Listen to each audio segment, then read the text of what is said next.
Summary, we have the inspired people to do it, and we have the government to plan and support it. What comes first, the policy or the process? It is the egg and the chicken in the BPM world.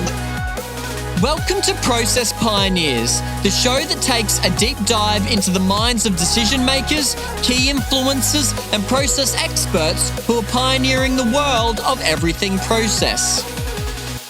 Welcome to the next episode of Process Pioneers. My name is Daniel Rayner. I'm the host of Process Pioneers, and I'd like to welcome you to the podcast. If it's your first time, this is not our first episode. We've got probably, I think it's around just over 150 episodes now. So if it is your first time, welcome.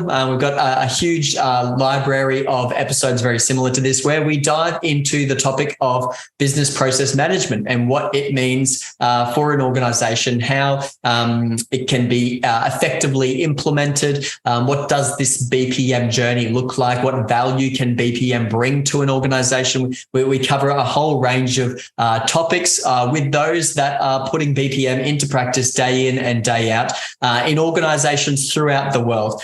So very exciting, conversations we have, lots for everyone to learn from.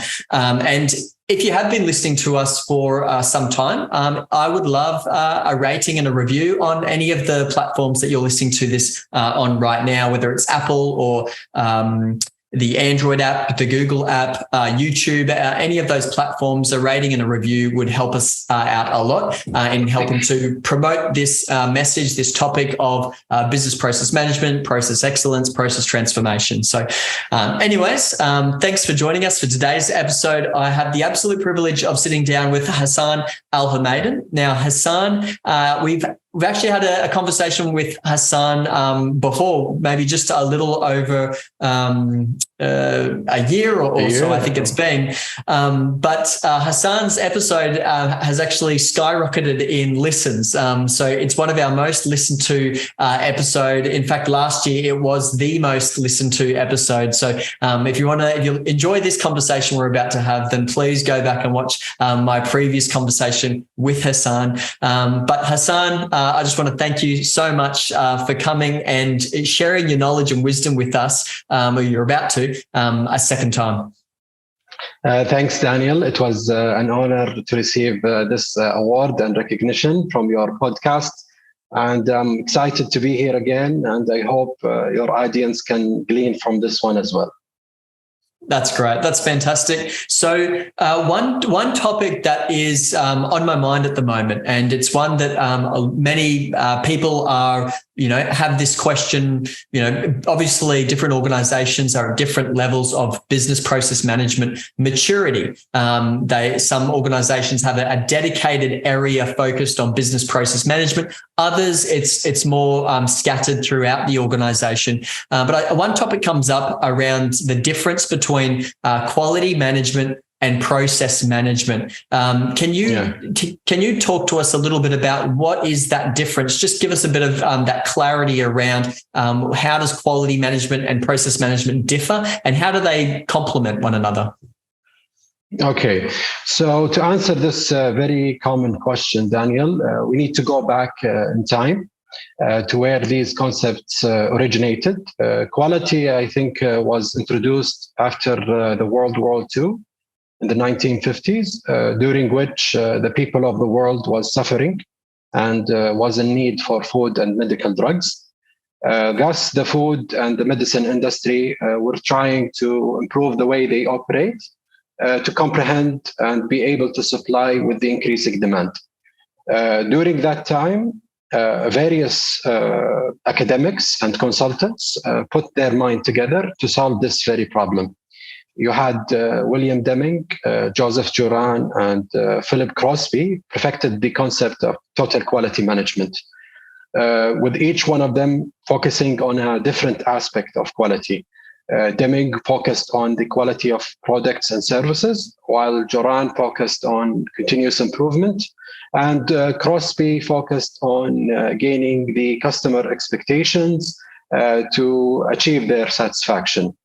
All of three of them emphasize about the importance of the series of actions that is taken in an order to produce an output that has a value to a customer, the thing that we know today as process, which exactly the quality concept came about, and it matured in the 1970s and the 1980s and became too inflated concept with many interpretation and meanings.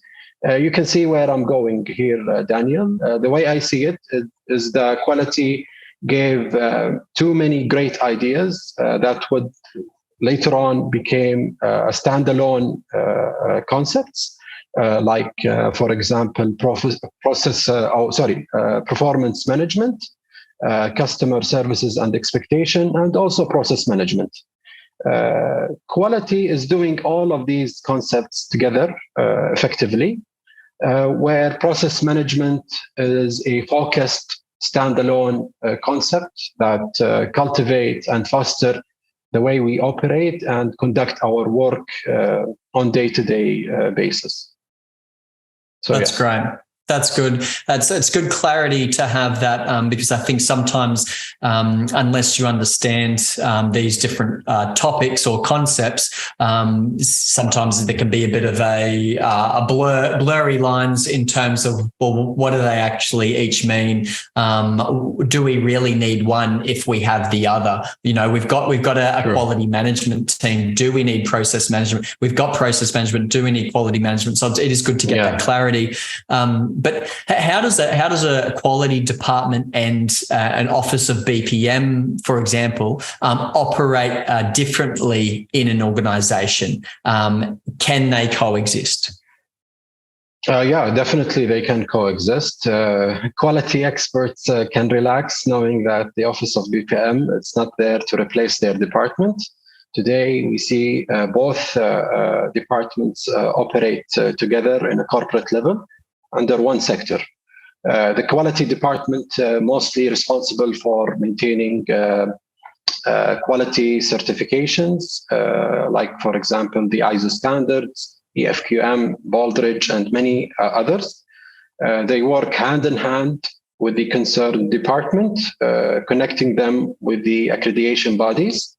Like, for example, if the cybersecurity department want to attain the ISO 27000 for information and cybersecurity, or any other type of quality certificates. They also do quality auditing on products and services that the company is providing, and issue an non-conformance note once something is detected. We also see them do sometimes the OLAs and SLAs, the service and operational level agreements, to maintain a certain level of quality for their products and services, whether it's internal service or external.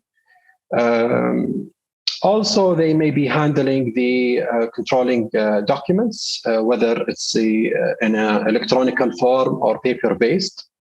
So yeah, these are a wide range of responsibilities that the Office of BPM will never do. Now, the Office of BPM can do a range of different things, like process documentation, process improvement, and process governance. Some can be widely strategic, like developing the enterprise process architecture and identifying the operational landscape, which will show exactly how we operationalize the strategy. And others can be purely technical, like, for example, applying a methodology or a technique to fix a process problem and close a performance gap. In the end, they are both important for the promise of institutional or organizational excellence, and anyone who's knowledgeable enough can see that. Great. No, that's good. And one topic that comes up when we discuss, I guess, establishing your process architecture down to your lower level details. You're creating these optimized or to-be processes for an audience of people, operational resources that are going to be involved in those processes. Who's responsible for actually ensuring that they are complying with these processes? Who's accountable to make sure that these processes are actually being followed? Because it's all well and good for the Office of BPM to be optimizing and creating these to-be processes, but how do we minimize that gap between what we're advising or instructing compared to actually what happens in the end and what gets done? Yeah. So I think I'll give you two truths and one lie, Daniel. I'll start with the lie. The Office of BPM is the one responsible for auditing the process users and making sure they are compliant with what's written. And that's an obvious lie. And if it's practiced this way, it will bring so many conflicts of interests and will make the Office of BPM some sort of process police. And this is not the way it's done. However, the two truths tells two different ways an organization audits its business processes. The first one is when the quality department does it. Where they make a quality audit to check whether this process is compliant with the process manual. They also look at it from a different perspective, from a documenting controlling perspective, like we said earlier. And sometimes if the processes practiced are in fact correct, this would mean that the current process manual is outdated. So the quality team will simply ask the process users to update this process manual. The second way an organization audits its business processes is when the internal audit does it. And this is the most rigorous practice there is. The internal audit gives it more seriousness, if you ask me. Because if the process users are not following the up-to-date process manuals, that would be considered as maybe a violation of the employee code of conduct that prohibits cutting corners and not complying with the processes, policies, and procedure. If the violation happens, the employee and the department will receive a note asking them to fix this immediately to avoid the escalation to the top management and some penalties that would maybe harm the violator chances of getting a promotion or getting some other benefits. So yeah, this is how it's done. You have sometimes quality department do it, and the other type is when it's audited from the internal audit. This is these are the correct ways to do it, I think. Great. And it is important to ensure that the people are complying to the processes because in some cases, it's a matter of life and death. In some cases, depending on the organization, complying with a process is so vitally important. So, it's important that we're not only creating this process, capturing this process documentation, but as we improve and optimize and go on a journey of change, we actually need to bring the whole organization along this journey of change so that they are adopting and complying to the new process. But when it comes to having policies for a process, what is the impact of having or not having a policy for a process? Great question. If you allow me, I would like to first address the long-standing debate. What comes first, the policy or the process? It is the egg and the chicken in the BPM world. I have an unpopular opinion on this matter. If you think of it primitively, you can see that the process actually comes first in many practices. Humans tend to explore and then draw the boundaries. Like, for example, the cars were on the streets long before the traffic lights and the driving signs and the rules came up. That's how I see it. Of course, it would be beneficial to have the rules before the practice. But then again, you can't predict or forecast all the policies needed for a process before it begins. Now to your question, the effect of having or not having a policy is enormous, I think. A process without a policy can be legally harmful to the company or its employees, and make the way we do the process randomized. And sometimes this would cause unfair results and outcomes to the process customers and stakeholders. There are many downsides actually for not having a policy to govern the process activities. But also, on the other hand, we have a downside of having too many policies. Sometimes when the process is overburdened with rules, it became rigid, uneasy to operate, and significantly slower. This is why sometimes in process improvement projects, we suggest to remove some of these policies or make them more flexible. Always we suggest to keep the policies balanced at the right amount, not too little. That would make the process uncontrolled or superficial, and also not too many. That would make the process hampered and inflexible. That's good. Yeah. That's great. I think it is very important to, I agree with what you're saying there about sometimes having too many policies can make things a little bit rigid. I think in such a fastly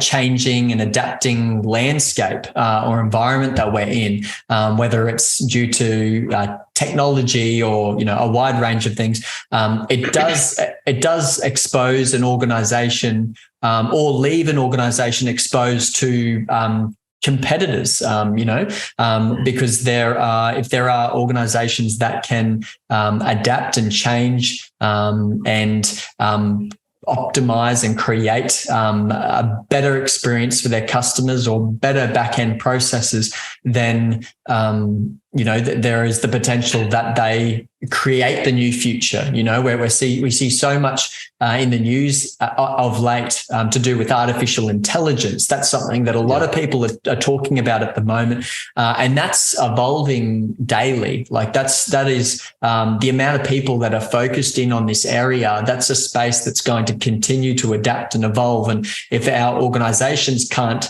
adapt and evolve with it, we're going to be constantly playing catch up to whoever is pioneering and leading the space.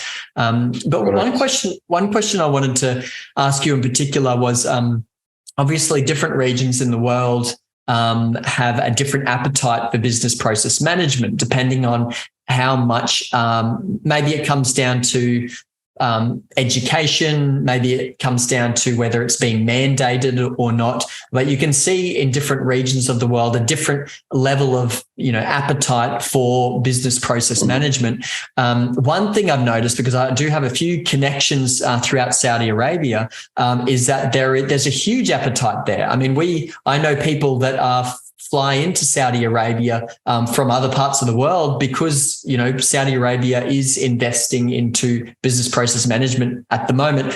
Why is BPM getting so much attention in Saudi Arabia? Yeah. So, for starters, I think process management has been getting much attention globally, I think, for the past 15 years.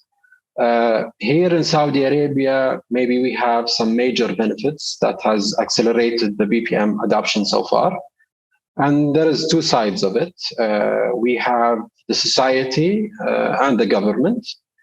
And the people part, we have active BPM and also quality communities that raises the awareness throughout the country.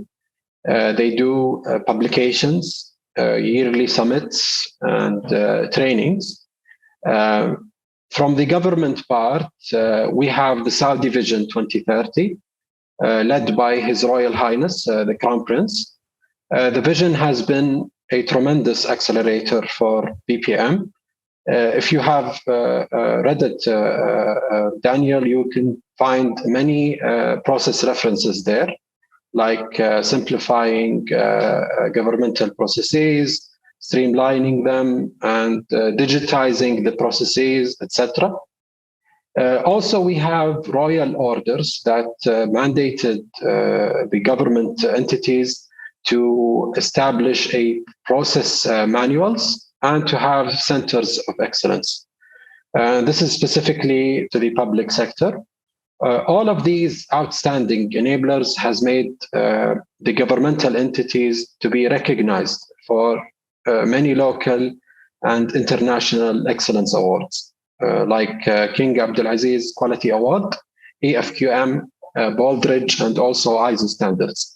In fact, these public entities are now more mature than huge private companies in this particular domain. Wow. So in summary, we have the inspired people to do it, and we have the government to plan and support it. That's great. I mean, that's when we talk about being driven from the top down, you can't get more top than that.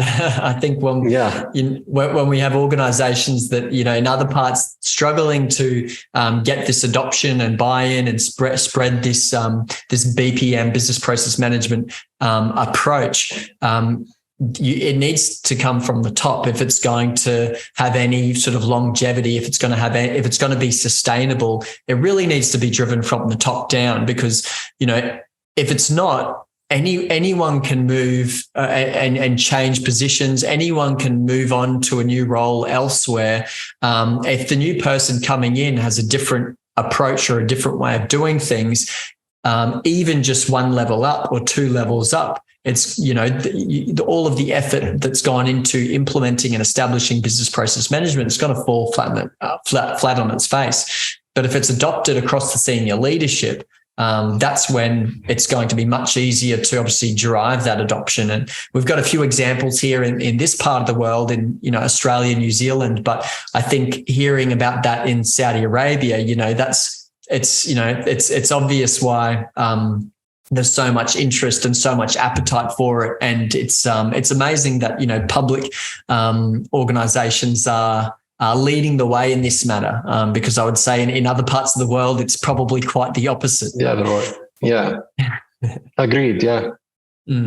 So when it comes to, I guess, in business process management, there are many different methodologies or approaches to it. I know that you've mentioned briefly to me before our conversation today about this methodology sprint PIP or PIP. Can you tell us a little bit more about what sprint PIP is? I'm not familiar with it. A lot of my audience probably wouldn't be familiar with it either. So I'd be interested for you to explain that to us.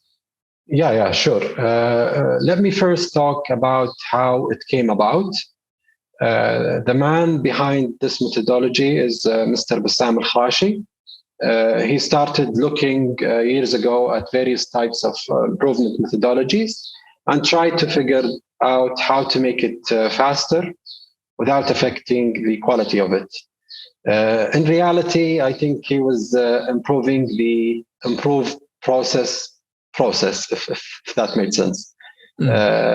Because ultimately in BPM, this is what you want. You want to be more optimized at your own BPM processes. And the implication is huge when you say that the most effective process in your organization is the improved process. That would mean that in your organization, you are able to improve and redesign and innovate processes effectively all the time. So from this idea, Bassam and his fellow colleagues established the methodology known as Sprint PIP. The methodology consists of 5 phases. redesign, envision, analyze, readiness,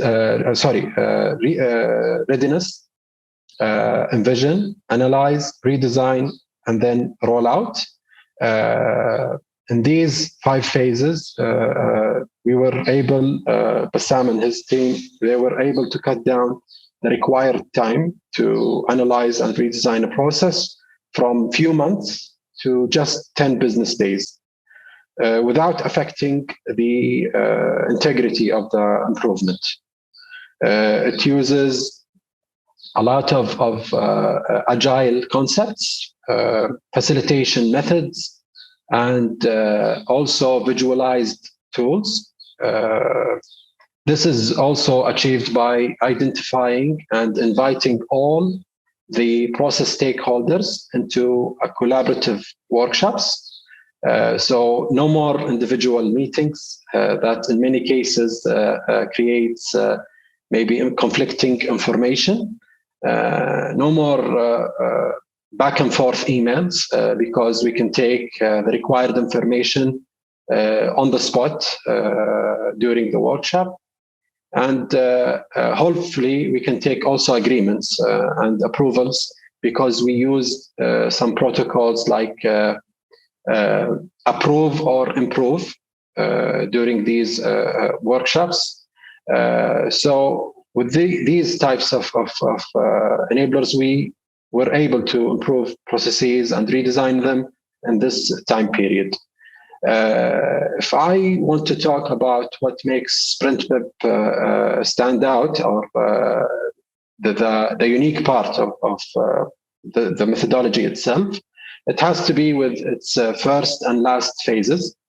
In the first phase, we have the readiness, where we test the readiness of the process and the readiness of also the process stakeholders to give us the confidence to start. Because sometimes you can start a project and find out later on that the process is about to change in the upcoming maybe 2 months. So that would mean your initiative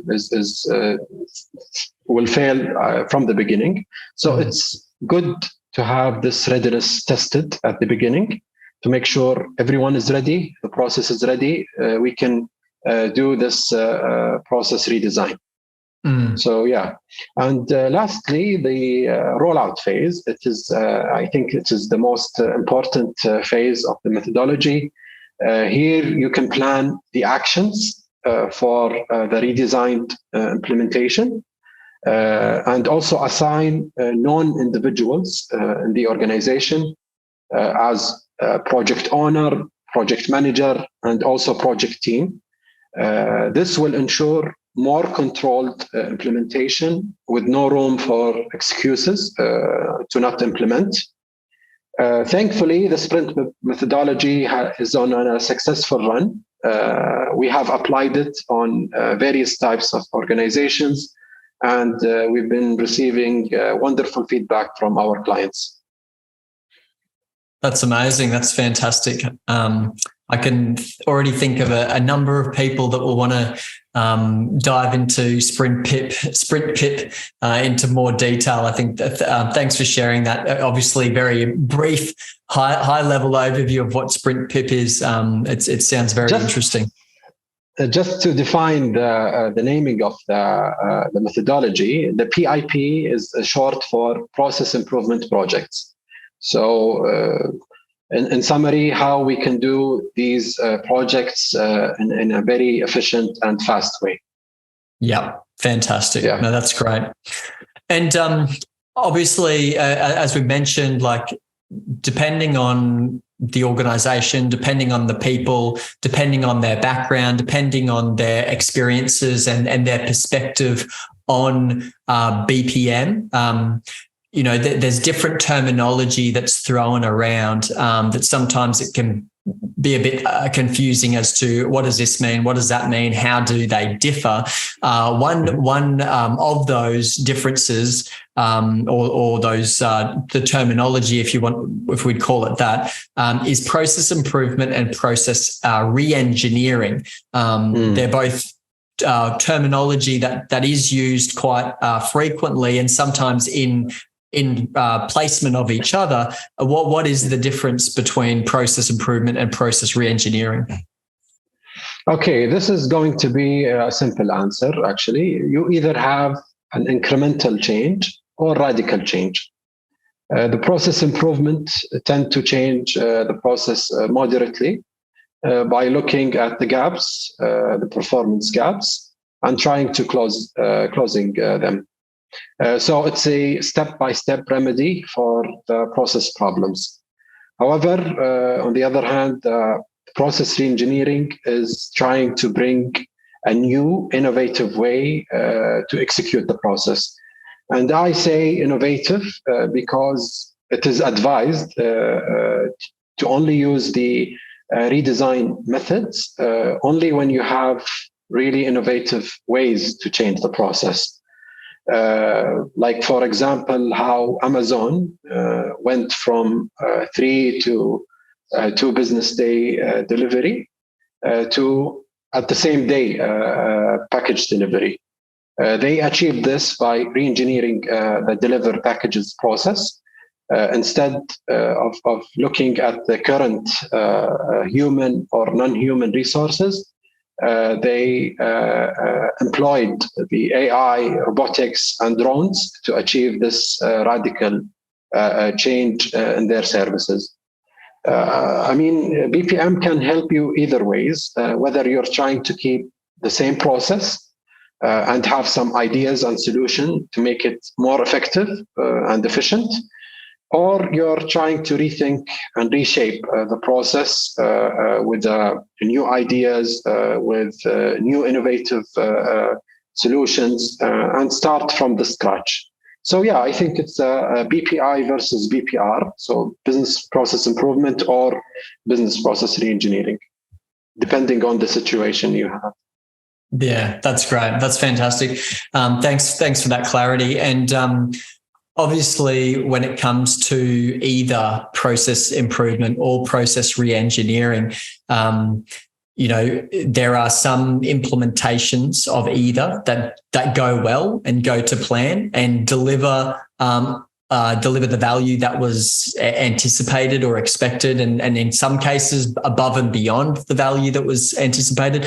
In other cases, the implementation it fails to deliver the value that was anticipated. Why can business process management fail, and what are the top sort of pitfalls when it comes to business process management? Yeah, sadly, BPM could fail. I mean, I've seen it a few times, and unfortunately, I've experienced it closely a couple of times. You can find at the top of my, let's call it pitfall list, is when you're when your office of BPM is wrongly positioned and operate under the wrong umbrella. To me, these close experiences made it very clear why it's a bad idea to position the office of BPM under IT or HR. I've experienced both. When it was positioned under the IT, it gave the office more technical problems, making the staff focus more on the systems rather on the process. Thus, the process analyst became the system analyst, and also made the resistance from the business much harder because we lacked the authority during that time.